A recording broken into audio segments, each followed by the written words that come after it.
2008ರಲ್ಲಿ love ಜಿಹಾದ್ಗೆ ಸಂಬಂಧಪಟ್ಟಂಥ ಪುಸ್ತಕವನ್ನು ದಾಖಲೆಗಳ ಸಮೇತವಾಗಿ ಬೇರೆ ಬೇರೆ ಲೇಖಕರು ಬರೆದಂಥ ಲೇಖನಗಳನ್ನು ಎಲ್ಲವನ್ನೂ ಒಟ್ಟು ಮಾಡಿ ಪುಸ್ತಕವನ್ನು ಸಹ ಬಿಡುಗಡೆ ಮಾಡಿದ್ವಿ. ಆ ಸಂದರ್ಭದಲ್ಲಿ ಕೆಲವೊಂದಿಷ್ಟು ಜನ ಇದು ಲವ್ ಜಿಹಾದ್, ಇದು ಸುಳ್ಳು, ಹಿಂದೂ ಸಂಘಟನೆಗಳು ಹುಟ್ಟಾಗ್ತಾ ಇರುವಂತಹದ್ದು, ಹೀಗೆ ನಾನಾ ರೀತಿಯಾಗಿ ಅದಕ್ಕೆ ವಿಡಂಬನಾತ್ಮಕವಾಗಿಯೂ ಸಾಕಷ್ಟು ಜನ ಅದಕ್ಕೆ ಮಾತಾಡಿದ್ರು. ಆದರೆ ನಮ್ಮ ಧ್ವನಿ, ನಮ್ಮ ಹೋರಾಟ ನಮ್ಗೆ ಗೊತ್ತಿತ್ತಿದ್ರೆ ತೀವ್ರತೆ ಎಲ್ಲಿಗೆ ಹೋಗ್ಬೋದು ಅನ್ನುವಂಥದ್ದು. ಆ ಹಿನ್ನೆಲೆಯಲ್ಲಿ ಕಳೆದ 20 ವರ್ಷದಿಂದ ಇದರ ಜಾಗೃತಿ ಸಲುವಾಗಿ ನಾವು ಕಾರ್ಯವನ್ನು ಮಾಡ್ತಾನೆ ಬರ್ತಾ ಇದ್ವಿ.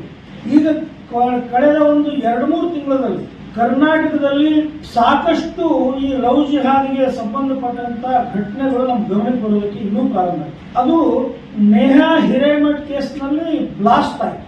ಸೊ ಆರಂಭದಲ್ಲಂತೂ ಮತ್ತು ಸಾಕಷ್ಟು ಒಂದು ವಾರದಲ್ಲೇ ಮತ್ತು 8 ಘಟನೆಗಳು ಇಡೀ ರಾಜ್ಯದಲ್ಲಿ ಗಮನಕ್ಕೆ ಬಂತು. ನಮ್ಮ ಕಡೆ ಬಂದಂತಹ ಎಲ್ಲ ಕೇಸ್ಗಳನ್ನು ನಾವು 20 ವರ್ಷದಿಂದ ಅಧ್ಯಯನ ಮಾಡ್ತಾ ಬರ್ತಾ ಇದ್ವಿ. ಒಂದು ಸಮಸ್ಯೆ ನಮ್ಮ ಹಿಂದೂ ಯುವತಿಯರಿಗೆ ಅಥವಾ ಅವರ ಕುಟುಂಬಕ್ಕೆ ಕಾಡ್ತಾ ಇತ್ತು.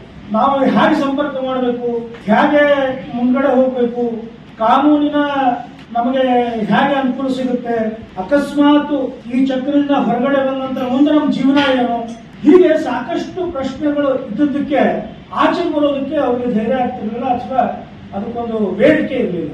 ಅದನ್ನು ಎಲ್ಲವನ್ನೂ ಅಧ್ಯಯನ ಮಾಡಿ ಈ ಸಾರಿ ಶ್ರೀರಾಮ ಸೇನೆಯಿಂದ ಒಂದು ನಿರ್ಧಾರವನ್ನು ತಗೊಂಡ್ವಿ. ಒಂದು ಸಹಾಯವಾಣಿಯ ಉದ್ಘಾಟನೆಯನ್ನು ಮಾಡಬೇಕು ಅನ್ನುವಂಥದ್ದು ನಿರ್ಧಾರವನ್ನು ತಗೊಂಡ್ವಿ. ಹೆಲ್ಪ್ಲೈನ್. ಸೊ ಈ ಹೆಲ್ಪ್ಲೈನ್ 24x7 ಕಾರ್ಯವನ್ನು ನಿರ್ವಹಿಸುತ್ತೆ.